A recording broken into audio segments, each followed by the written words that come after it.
Hello, সালামু আলাইকুম। আশা করি সবাই ভালো আছেন। ২১শে ফেব্রুয়ারি পবিত্র শুক্রবার জুম্মার দিন। আপনারা অবশ্যই বুঝতে পারছেন আমি কোথায়।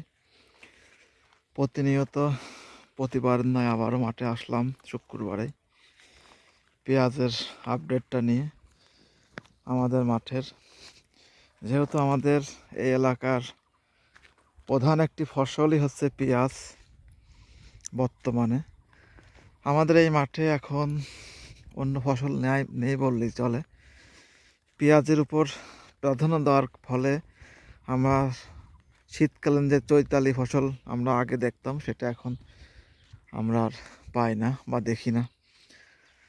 এর দুটো দিকই আমরা এখন দেখতে পাই। দুটো দিকই আছে, ভালো আছে মন্দ আছে। ভালো দিক বলতে আমাদের এলাকার কৃষকরা পেঁয়াজ চাষ করে বর্তমানে লাভবান হচ্ছে, ঠিকই লাভবান হচ্ছে, অর্থনৈতিকভাবে তারা স্বাবলম্বী হচ্ছে।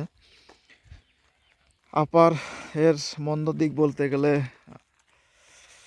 মন্দ দিকটা হচ্ছে পেঁয়াজ যদি আপনি ফল করেন, যেহেতু সবাই আমরা পেঁয়াজ চাষ করি, মৌসুমে দেখা যাচ্ছে পেঁয়াজের দাম যদি কমে যায়, এবার যে অবস্থা, এরকম যদি পেঁয়াজ দাম এরকমই থাকে তাহলে তো কৃষকের ক্ষতি। সেক্ষেত্রে যদি অন্য ফসল করা হতো, চৈতালি যেমন সরিষা, গম, ভুট্টা, হয়তো বা কৃষক একটু লাভবান হতো। যেহেতু আমাদের এলাকায় সেই ফসল নেই, তার মানে পেঁয়াজ যদি দাম না পায় তাহলে কৃষক ধরা খাবে। পেঁয়াজের বর্তমান অবস্থা,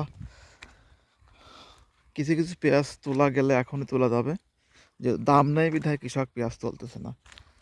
দাম পেলে অবশ্যই তারা কৃষক পেঁয়াজটা তুলে ফেলতো, যেহেতু পেঁয়াজের দাম খুব একটা ভালো না বর্তমানে, সেই জন্য তারা সময় নিচ্ছে। তাছাড়া পেঁয়াজ তোলার মতো হয়ে গেছে।